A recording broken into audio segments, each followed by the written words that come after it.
Ya, Shalom Bapak Ibu Saudara semua. Ya, kita ketemu lagi ya untuk bisa dengar firman Tuhan ya.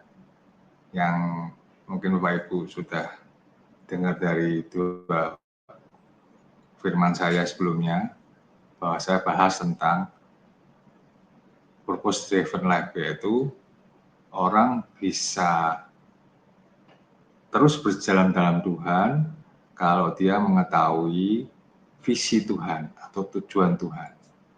Saya sudah bahas kemarin, 2 minggu lalu, saya bahas tentang Tuhan punya rencana yang luar biasa. Dia ingin sesuatu yang dia miliki bisa dilepaskan, bisa diwujudkan dalam bentuk lain selain surga di bumi. Maka dia siapkan semuanya dengan yang terbaik, bahkan sampai penciptaan manusia. Luar biasanya lagi, manusia diciptakan itu berdasarkan serupa dengan gambar dia. Sempurna. Bahkan saya bahas bahwa waktu memproses manusia, Allah tidak main-main. Dia buat tanah yang paling bersih, tidak ada kerikil sampai seperti debu. Dan dia buat dengan sempurna, dia lepaskan firman-Nya, rohnya ke dalam manusia. Maka manusia terjadi seperti gambar dan serupa dia. Artinya gambar serupa dia adalah apa? Apapun yang Tuhan miliki, pikiran hati Tuhan, hati Allah hati Tuhan, pikiran Tuhan, semua ada dalam manusia. Sehingga manusia yang serupa segambar dengan Bapa Allah di surga, dia bisa melakukan, memimpin, mengelola surga yang ada di dunia itu, yaitu untuk itu adalah Taman Eden. Nah, minggu lalu saya bahas tentang bahwa kita mau berjalan dalam visi Tuhan, kita harus tahu panggilan kita, karena panggilan itu adalah yang mengarahkan tuntunan menuju visi Tuhan yang sempurna itu. Karena setiap orang pasti dipanggil dengan berbeda-beda. Kenapa dipanggil? Karena kita adalah orang-orang pilihannya, yaitu serupa segambar dengan Allah. Hanya orang-orang serupa dengan segambar Allah yang dipilih Tuhan dan dipanggil untuk melaksanakan visi Tuhan. Bahkan saya bahas juga bahwa Bapa itu, Allah itu, kalau punya visi dia nggak main-main. Dia berikan sekali, dia beri tuntunan, dia berkati, dia kasih otoritas dan lain-lain. Itu minggu lalu. Minggu ini kita belajar kekuatan yang lain selain panggilan. Ya, sebelumnya kita berdoa dulu. Bapak, terima kasih untuk siang hari ini. Kami ingin dengar isi hatimu kembali, firman Tuhan yang menjadi pegangan kami, menjadi kekuatan kami untuk kami bisa terus dalam kehendak Tuhan yang sempurna. Karena kami tahu Tuhan, kami hidup, kami bergerak, kami maju, berjalan, karena kami tahu visi kami ke depan dengan sempurna. Dan kami tahu Tuhan, kalau kami sampai di sana, bersama dengan Tuhan, kami bisa melihat kemuliaan Tuhan yang luar biasa. Untuk itu, hari ini kami belajar hal yang baru, yang melengkapi firman, melengkapi kami untuk kami makin hari makin ngerti bahwa kami ada di jalurnya Tuhan. Urapi setiap kami, urapi telinga, hati kami, pikiran kami, satukan, samakan, sefrekuensi dengan hatimu, pikiranmu, dan rohmu Bapa, sehingga kami bisa ngerti dengan jelas dan gamblang, sehingga kami, kalau kami jelas, kami bisa berjalan bersama dengan Tuhan menuju kesempurnaan, yaitu visi Tuhan yang agung dan kekal itu. Terima kasih Bapakku, dalam nama Yesus, urapi dari bibir hamba-Mu, supaya apa yang sampaikan sesuai hatimu Bapak. Terima kasih. Dalam nama Yesus, haleluya, amin. Ya, puji Tuhan Bapak-Bapak, hari ini kita belajar kekuatan kedua yang membuat kita bisa terus berjalan sampai visi Tuhan yang kekal itu. Karena tanpa faktor yang saya akan bahas siang ini, nggak akan pernah bisa mencapai ke sana. Yaitu apa? Ada yang tahu? Oke. Jadi kalau kita orang-orang yang sudah tahu visi Bapa, tujuan hidup Bapa, tujuan Tuhan menciptakan manusia. Yang kedua ini adalah apa? Kita harus memiliki iman. Nah, iman ini yang membuat kita terus bisa berjalan sesuai tuntunan Tuhan. Kenapa butuh iman? Nah, kita tahu semua, iman itu apa? Iman itu apa? Kalau saya gampangnya gini, iman itu keyakinan kita, kepercayaan kita bahwa kuasa Tuhan, kasih Tuhan itu hidup, Allah itu hidup, ya, dan kita bisa tahu itu, bisa merasakan itu, dan kita bisa menjalankan itu. Karena kita percaya Allah yang hidup itu ada bersama dengan kita melakukan kehendak Tuhan. Singkatnya, iman adalah kita percaya Tuhan hidup, penuh kuasa, penuh kasih, punya jalan tanpa kita melihat. Itu iman. Iman yang membuat kita terus bisa melangkah bersama Tuhan menuju kesempurnaan. Iman dibilang kalau di Ibrani adalah ya apa namanya, iman adalah dasar gitu ya, segala sesuatu yang kita harapkan dan bukan segala sesuatu yang tidak kita lihat. Yang kita harapkan tapi nggak kita lihat, nah itu iman. Percaya tapi nggak lihat, itu iman. Nggak gampang, karena iman butuh kepercayaan sebelum kita nggak lihat. Sama, kalau kita melangkah bersama Tuhan mencapai visi Tuhan, visi itu nggak mungkin tetap di depan, nggak secara manusia nggak mungkin atau nggak terlihat. Tapi kita percaya bahwa Tuhan, Bapa kita, Allah kita punya visi di depan sana yang harus kita capai, yang harus kita sampai ke sana bersama dengan Tuhan, dengan kemuliaannya. Itu iman. Ya. Dengan iman kita bisa mempercayai bahwa Tuhan kita punya visi yang luar biasa di depan sana. Dengan iman kita bisa melangkah. Kita bisa melangkah berjalan bersama Tuhan. Dengan iman kita percaya tuntunan Tuhan itu nyata dan real. Itu iman. Makanya untuk mencapai visi Tuhan, tujuan hidup Tuhan terhadap manusia, dibutuhkan iman, kepercayaan yang enggak kita lihat, tapi percaya itu ada dan itu hidup dengan kuasanya dan kasihnya yang ada dalam diri kita.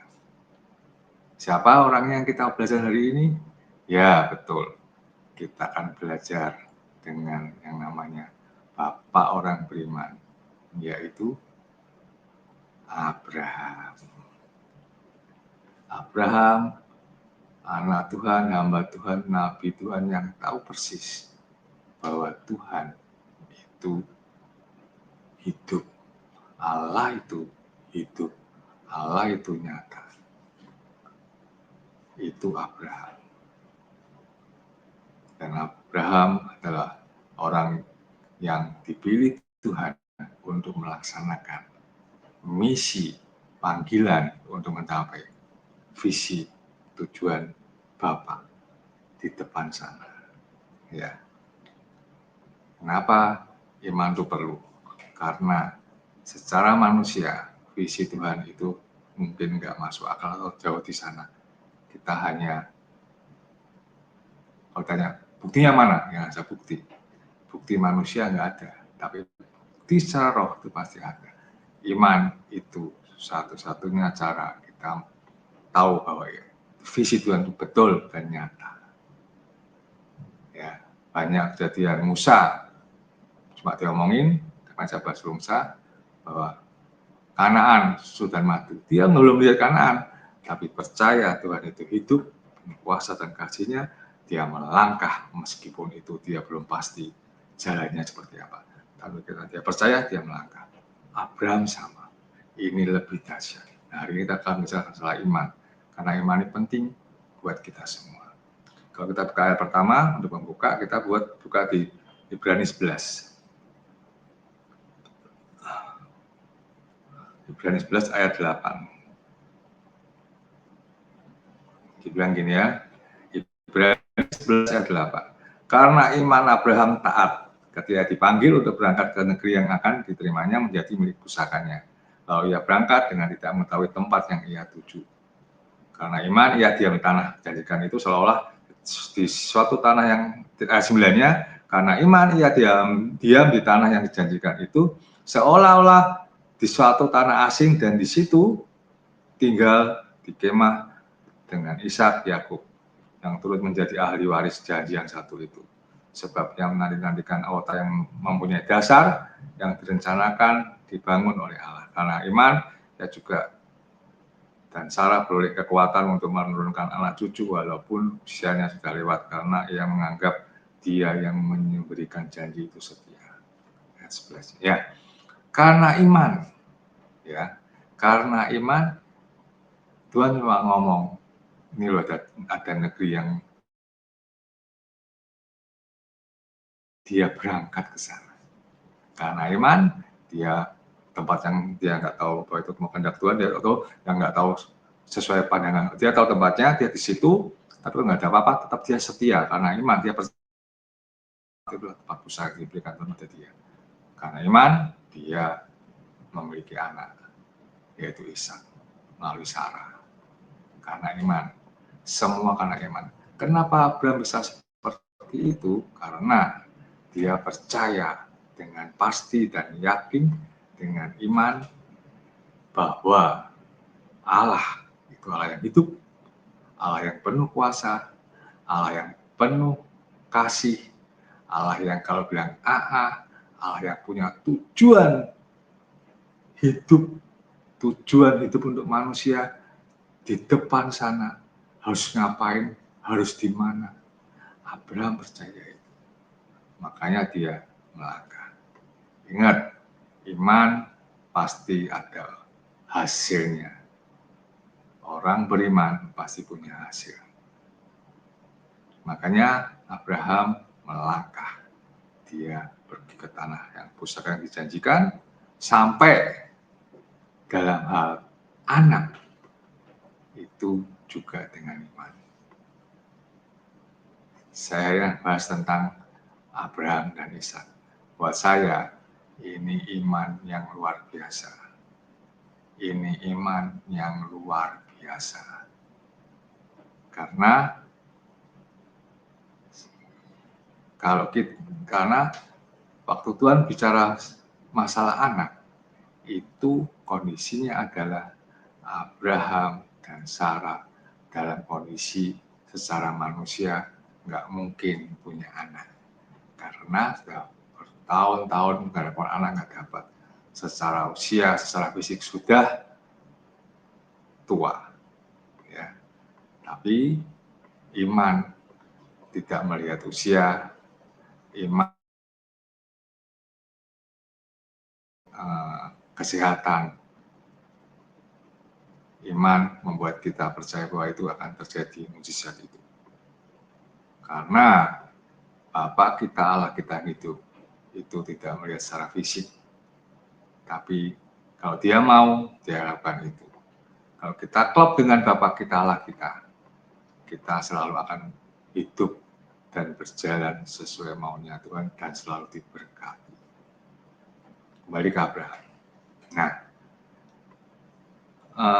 kita tahu cerita Abraham ya. Saya menarik adalah cerita Abraham yang soal Ishak. Ya. Itu cerita terkenal.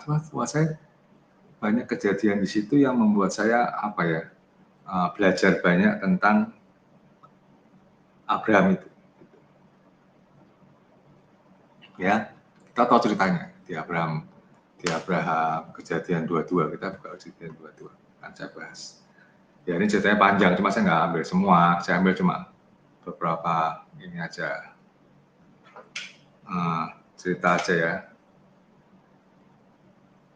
Jadi ceritanya adalah, sebelumnya nih ceritanya gini Abraham. Abraham itu kalau saya sudah tua ya, hampir 100 tahun. Sarah juga ada tua. Secara kondisinya adalah nggak mungkin punya anak. Tapi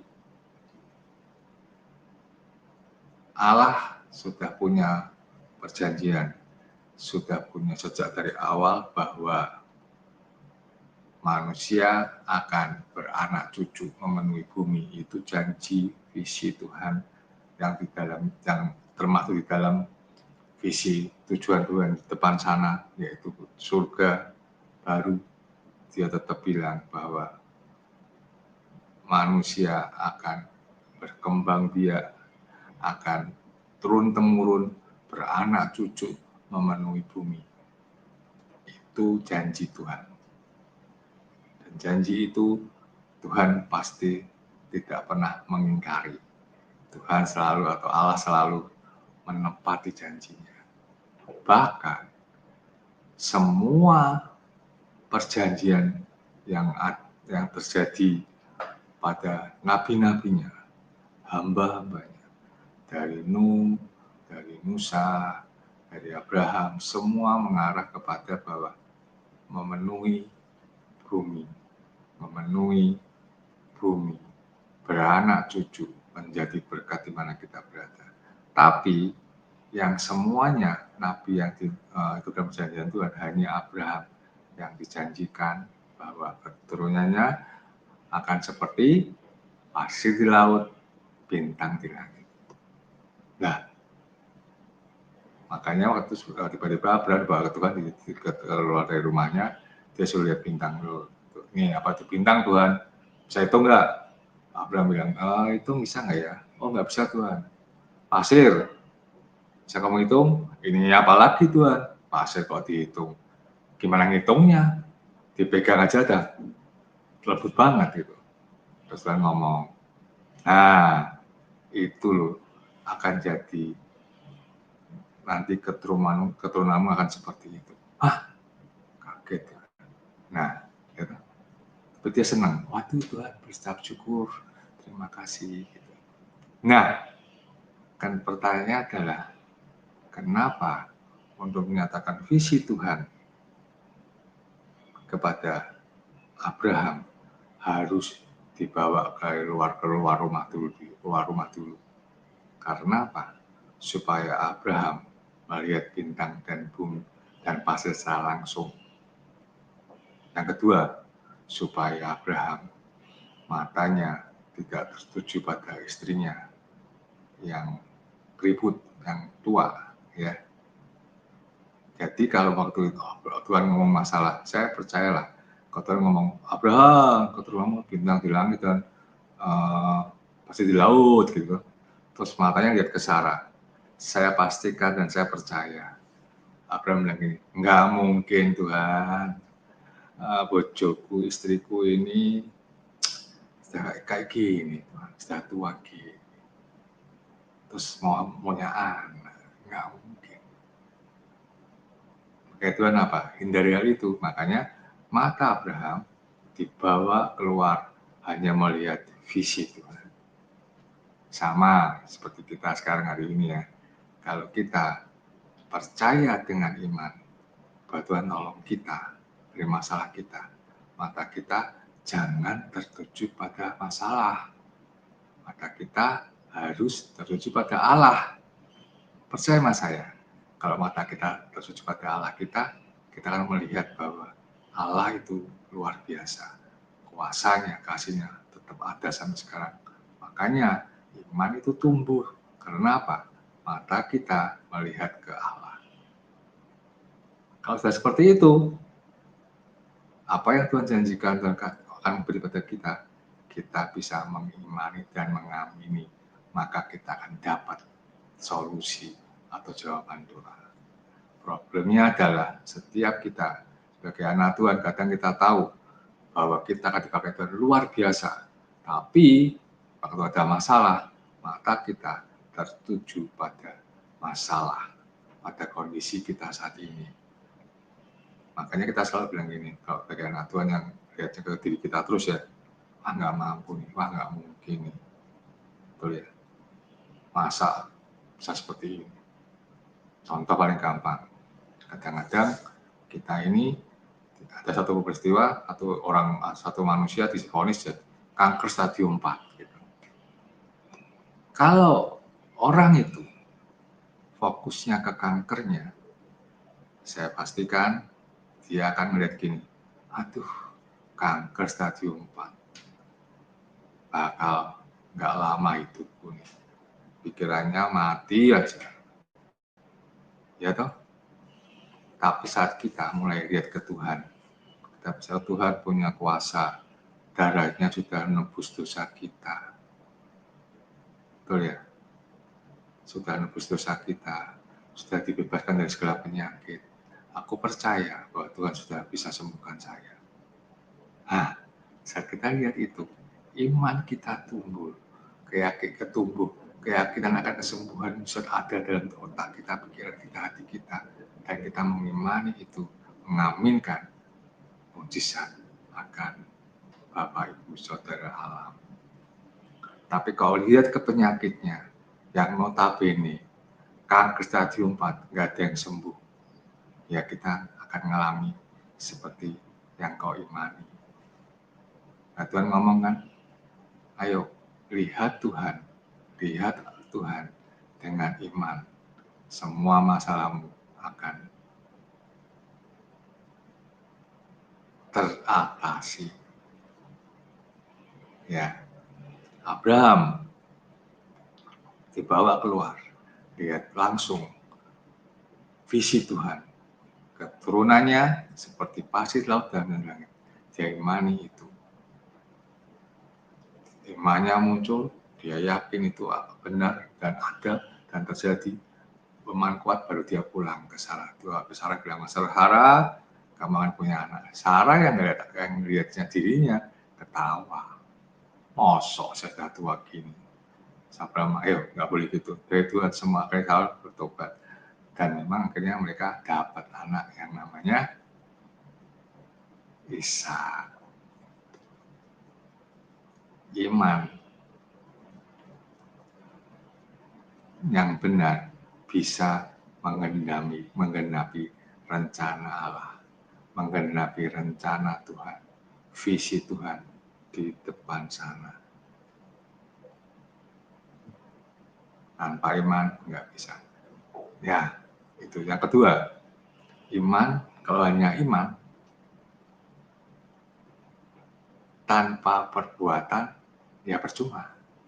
Ya, ada Ibrani, iman tanpa perbuatan mati. Iman tanpa perbuatan nggak dibenarkan Tuhan. Ibrani 11 di Yakobus. Makanya kalau kita punya iman, kalau kita mau hidup harus ada perbuatan iman. Musa yakin tanah Kanaan. Kalau dia yakin Tuhan itu luar biasa, tanah Kanaan itu ada, tapi dia nggak melangkah membawa bangsa Israel dari Mesir, dia nggak pernah sama sekali merasakan atau tahu bahwa Tuhan itu. Abraham, ya, kalau dia tidak mulai ngomong ke Sarah, kamu punya anak. Saya yakin ya udah nggak akan punya anak. Tapi Abraham bertindak imannya untuk meyakinkan Sarah bahwa Tuhan itu hidup dan kamu punya anak. Dan makanya terjadi anak tersebut, yaitu Ishak lahir. Jadi yang pertama, kalau kita yakin Tuhan itu ada, Tuhan itu hidup, kuasa kasihnya, ayo, apa yang perintahkan Tuhan, masuk akal nggak masuk akal, jalan dulu, kerjakan dulu. Makanya kedua adalah apa? Iman, kedua apa? Iman hidup tumbuh karena apa? Ketaatan. Kita tahu ceritanya ya, Ishak ya.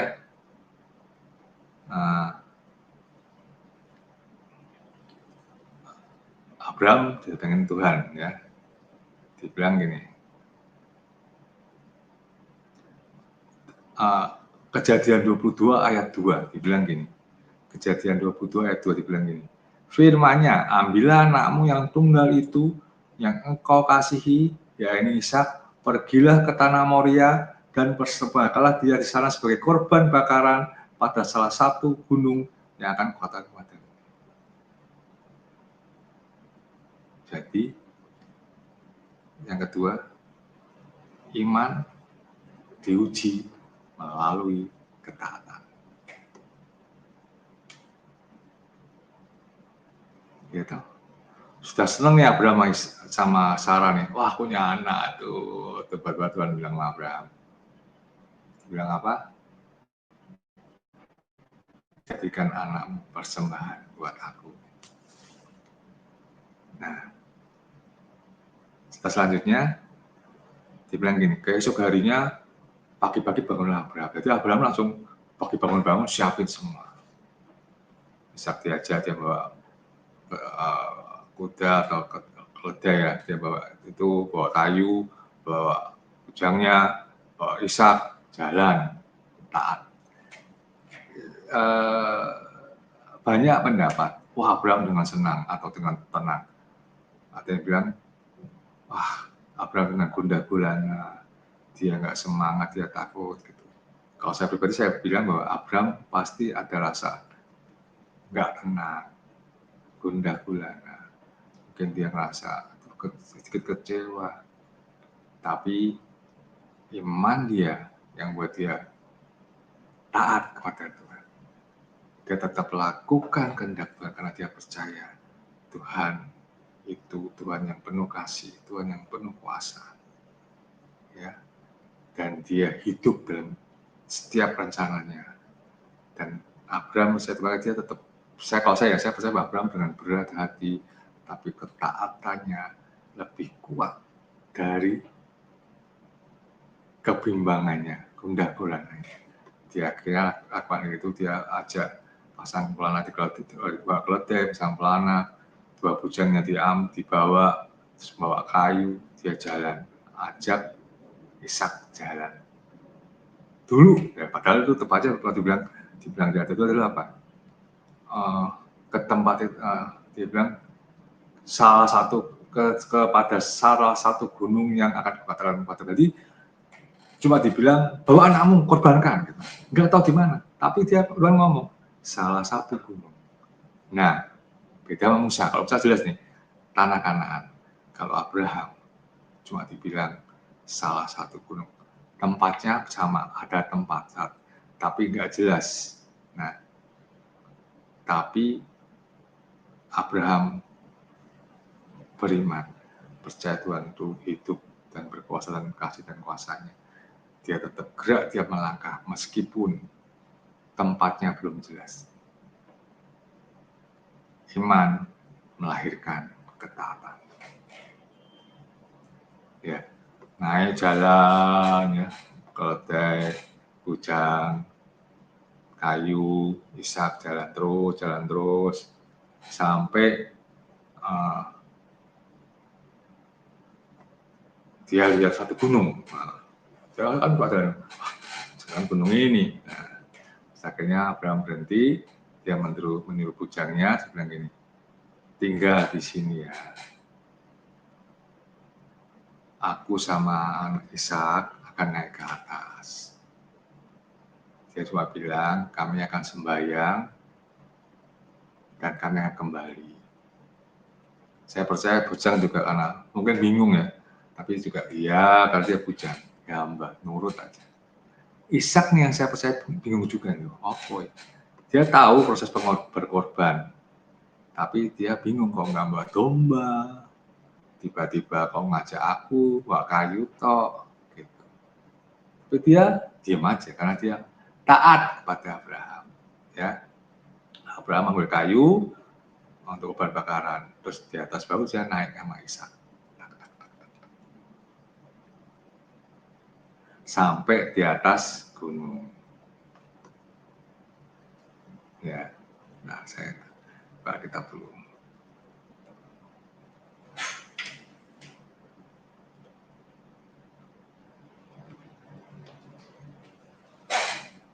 ya. Terus sampai di atas gunung, ya. Ya Abraham santai aja. Dia mungkin masih gundah gulana, masih nggak enak hatinya. Ya. Terus dia mulai dia nyiapin korban kayu bakaran, korban. Ya.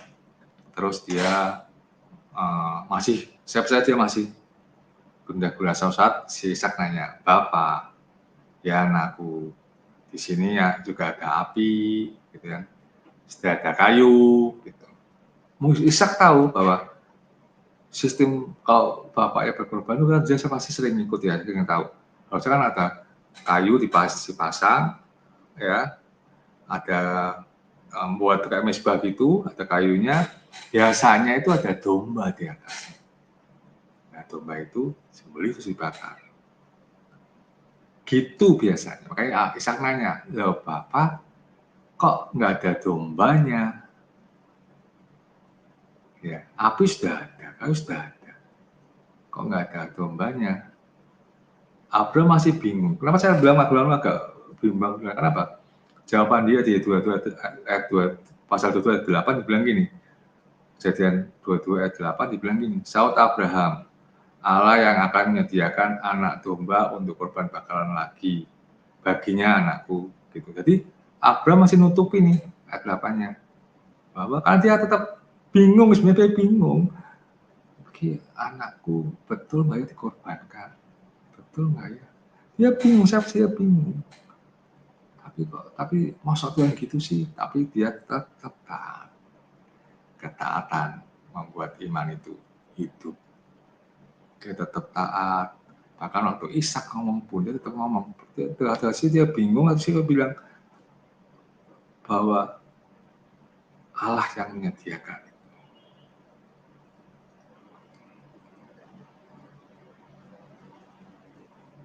Sampai Ishak bingung, Abraham gak enak hati, gundah gulana, ya nggak tahu dia bohong atau dia beriman bahwa Tuhan menyediakan. Saya susun rapi kayunya, ya sudah tiba-tiba Abraham bawa Ishak, ya. Terus gerak di atas mezbah. Saya makin bingung nih, ya, waduh, aku dong korbannya. Saya kira Pak juga bingung, tapi dia juga karena dia tahu kenal bapaknya Abraham itu baik, lembut, ya. Terus dia percaya kata bapaknya bahwa Tuhan Allah menyediakan. Tapi dia diam aja. Saya percaya waktu itu kejadiannya Ishak gundah gulana, sedih, bingung. Abraham juga bercampur, nggak sedih karena harus kehilangan anaknya. Tapi Abraham ketaatannya lebih dari segalanya. Ishak sebagai anak, dia taat pada bapaknya. Dia percaya apapun yang terjadi, bapaknya Abraham pasti memberi yang terbaik. Betulan atau dia di atas kayu, Ishak, mezbah, Abraham ngambil pisau mau menyembelih. Menyembelih. Dia udahlah Tuhan lah, wis, ya kau ambillah. Ini yang dalam pikiran saya. Karena dia tahu, dia tidak ada yang kan, dia tenang, iman enggak. Saya percaya Abraham gundah gulana dan bingung. Satu sisi dia percaya Tuhan hidup, percaya dia kuat, satu sisi dia lihat anaknya mau disembelih. Itu hal yang paling berat seorang bapak kalau lihat anaknya mau meninggal. Tapi dia ketaatannya pada Allah melebihi segalanya. Akhirnya Ishak sama nih. Saya percaya dia juga bingung. Ini tafsiran saya. Bingung tak kok aku harus matilah, terserahlah. Aku terpercaya bakal yang terbaik lah. Dia akan dia mezbah. Abraham benar-benar ngelakuin. Waktu itu sudah pada tepat waktunya. Tuhan ada firman, ada suara. Abraham, jangan bunuh anak itu. Jangan kau apa-apakan dia. Sebab telah kau ketahui sekarang bahwa engkau takut akan Allah. Dan engkau tidak segan-segan untuk menyerahkan anakmu. Kita buka ya. Kejadian 22 ayat 11. Kejadian 22 ayat 11. Bilang gini. Ayat 11 12 ya. Tetapi berserulah malaikat Tuhan dari langit kepadanya. Abraham, ya Tuhan. Ayat 12-nya, Allah berfirman, jangan bunuh anak itu dan jangan kau apa-apakan dia. Sebab telah kuketahui sekarang bahwa engkau takut akan Allah dan engkau tidak segan-segan untuk mencerahkan anakmu yang tunggal padaku. Ya, jadi ini jawaban Tuhan di saat yang tepat bahwa waktu Ishak mau dibunuh, dibeli sembelih, Tuhan ngomong, jangan kau bunuh kapan anak itu, sebab aku tahu engkau takut akan Allah dan kau mau berkorban untukku. Ternyata kalau kita belajar apa dari iman akan hidup harus dengan perbuatan. Yang kedua apa? Iman hidup karena ketaatan. Nah, sekarang kita tahu sama belajar ya, apa itu ketaatan? Ketaatan adalah kesetiaan, taat, melakukan kehendak Tuhan, ya, yang di dalamnya, dalam diri kita ada roh takut akan Allah dan mau berkorban. Orang yang hidupnya mau berkorban untuk Allah, mau mengorbankan dirinya untuk karena kasih dan punya roh takut akan Tuhan, akan melahirkan mujizat. Saya ulangi, orang yang hatinya gini, ketaatan, orang yang taat itu di hatinya ada dua hal, yaitu pertama, dia memiliki roh takut akan Tuhan. Kalau dia nggak memiliki roh takut akan Tuhan, dia nggak akan bisa melakukan ketaatan itu. Yang kedua, dia punya hati mau berkorban untuk Allah, untuk kasih Allah. Dan maka dari itu, ketaatan akan hidup dalam dirimu. Kita belajar ya, iman dengan perbuatan mati harus bertindak. Yang kedua, iman hidup dari ketaatan. Orang yang bisa dibilang taat adalah orang yang punya hati rela berkorban karena kasih Tuhan. Yang kedua, dia memiliki roh takut akan Tuhan. Dua hal itu membuat iman kita bertumbuh. Iman membuat kita bisa melakukan kehendak Tuhan, menggenapi rencana Tuhan.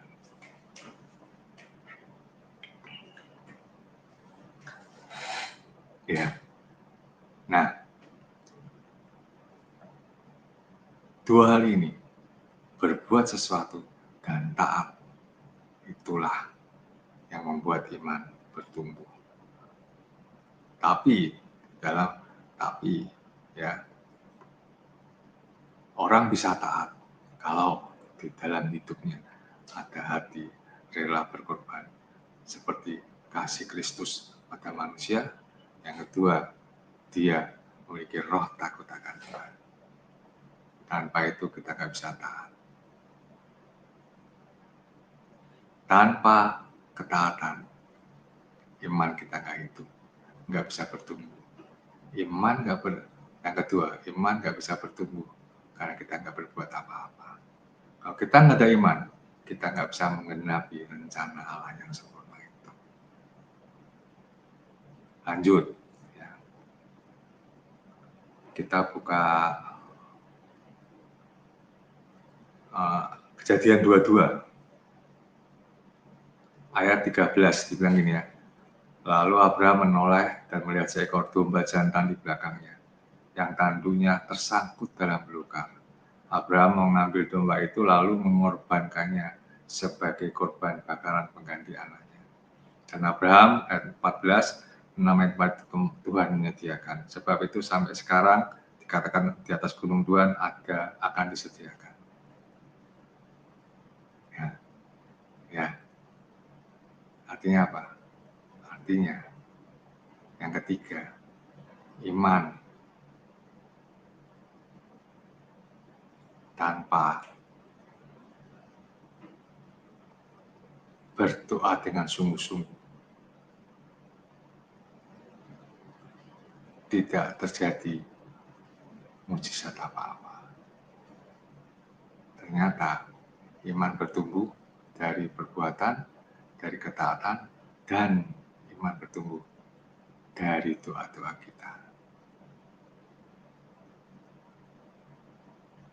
Doa itu apa? Komunikasi dengan Tuhan, percaya dengan Tuhan, rasa cinta kasih kita dengan Tuhan. Tapi doa orang yang benar, di Yohanes 15 bilang, kalau firman-Ku di dalammu dan engkau di dalamku, apa yang kamu doakan akan dikasih Tuhan. Artinya apa? Doa yang benar adalah doa yang lahir dari firman dan tinggal di dalam Dia. Imanmu bertumbuh. Abraham, karena dia taat, ya, Tuhan mengganti Ishak dengan domba. Saat kita berdoa sungguh-sungguh dalam Tuhan, kalau kita itu dalam Dia dan firman dalam kita, Tuhan menjawab doa-doa kita. Tuhan menjawab doa-doa kita. Dia menggantikan masalah dengan solusi, dengan berkat, dengan mujizat. Jadi belajar 3 hal. Iman bertumbuh dari mana? Dari berbuat sesuatu dengan Tuhan. Kedua, iman bertumbuh dengan apa? Dengan memiliki hati yang taat. Hati yang taat di dalamnya harus ada unsur pengorbanan dan berkorban dan roh takut akan Tuhan. Yang ketiga, iman bertumbuh karena doa yang orang benar, besar kuasanya. Doa orang benar adalah apa? Hidupnya itu di dalam Tuhan dan firman di dalam kita. Maka Tuhan berikan apa yang kita doakan. Masalah kita yang harusnya kita menerima itu, Tuhan bisa gantikan dengan sesuatu yang baru. Masalah yang bagi kita akhirnya harus terperosok dengan masalah apapun juga, sakit, hukum, Tuhan bisa gantikan dengan kasih Tuhan dan mujizat Tuhan. 3 hal ini kita harus belajar. Hari ini kita belajar. Tuhan punya rencana, tapi rencana itu akan tergenapi kalau kita memiliki iman. Karena di dalam iman ada perbuatan, ada tindakan, ada ketaatan, dan ada doa yang benar. Kalau itu didapatkan kita semua, kita akan hidup dalam iman yang benar dan kita bisa menggenapi rencana Tuhan di ujung sana yang sempurna, yang penuh kemuliaan. Makanya anak-anak Tuhan, jemaat, Bapak Ibu Saudara semua, kejar dulu visi Tuhan, kehendak Tuhan atas hidup kalian. Minimal kalian tahu saat ini kalian ada sebagai anak Tuhan, sebagai hamba Tuhan, itu untuk apa fungsinya? Untuk apa kita hidup? Kita yang pasti hidup untuk mengendapi rencana Tuhan yang sempurna. Setelah tahu itu, pasti kita akan dipanggil Tuhan untuk mengerjakan tugas tertentu. Kita dituntun untuk mencapai itu. Yang kedua, untuk melakukan tugas tertentu itu, kita harus dengan iman yang benar. Hari ini kita belajar iman yang benar, iman yang hidup adalah iman dengan berbuat, bertindak, hanya percaya, berlakukan iman itu. Kalau kita percaya iman, sembuh, harus berdoa sungguh-sungguh, berbuat. Taat, harus taat apa yang perintah kita lakukan. Itu mungkin nggak enak, mungkin susah, lakukan aja. Yang namanya ketaatan harus dasar dengan pengorbanan dan takut akan Tuhan. Yang ketiga, harus dengan doa yang benar. Dan hal itu membuat kita, iman kita bisa seperti yang Tuhan maui untuk membuat kita bisa melangkah menuju rencana Tuhan yang sempurna. Bapak Ibu, jemaat yang dikasihi Tuhan, Ayo kita belajar hal iman. Karena iman itu penting buat kita untuk mengenapi rencana Tuhan. Ayo sama-sama kita belajar. Kenali Tuhan, renungin firman-Nya, intim dengan Dia. Bangun imanmu supaya kita bisa mengenapi rencana Tuhan. Oke, baik Bapak Ibu, saya nggak panjang lebar, saya percaya bahwa hari ini kita belajar hal yang mendasar, yang dasar. Banyak orang hanya percaya, tapi nggak pernah bisa melakukan kehendak Tuhan, apalagi mengenapi rencananya. Tapi kalau kita yakin Tuhan hidup, Tuhan itu punya rencana yang luar biasa, dan kita ada di dalamnya. Ayo, bangun iman, supaya kita semua bisa menjadi orang-orang yang mengenapi rencana Tuhan yang sempurna. Oke, saya sampai di sini. Saya percaya bahwa Roh Kudus akan terus membantu Bapak Ibu Saudara semua. Makin hari makin ngerti bahwa Tuhan itu dahsyat, Tuhan itu luar biasa. Hidup kita sebenarnya kalau kita baca Mazmur 139 itu jadi lumayan. Kita ke depan, Tuhan tahu di depan sana, Tuhan tahu di samping kita ada apa, Tuhan tahu peristiwa terjadi, Dia tahu semua. Jadi hidup kita sudah, kalau kita sekali kita terima Yesus, masuk dalam rencana Tuhan, kita akan ada di dalamnya, kita harus melakukan tugas dari Tuhan sampai tujuannya tergenapi. Oke, puji Tuhan, Tuhan memberkati. Yuk kita berdoa. Tuhan terima kasih untuk siang ini kami sudah belajar satu firman, satu isi hatimu. Biarlah firman itu gak hanya kami dengar, tapi kami melakukannya. Kami mau taat melakukan kehendak Tuhan. Kami mau berdoa dengan sungguh-sungguh supaya iman itu makin hari makin hidup, membuat kami makin kenal Tuhan, membuat kami makin tahu Tuhan, bahwa Tuhan seperti apa. Sehingga kami mengerti bahwa hidup kami memang ada satu tujuan. Hidup kami hanya punya satu rencana, yaitu rencana Tuhan dan tujuan Tuhan yang melandasi kami. Sampai saat ini kami masih mau melayani, masih tetap melayani Tuhan. Karena kami punya tugas menggenapi rencana Tuhan yang sempurna itu. Terima kasih Tuhanku, pakai kami lebih lagi, beri kami kekuatan, beri kami kasih kuasa yang sempurna, supaya kami benar-benar layak melakukan rencana Tuhan ini yang sempurna dalam kehidupan kami.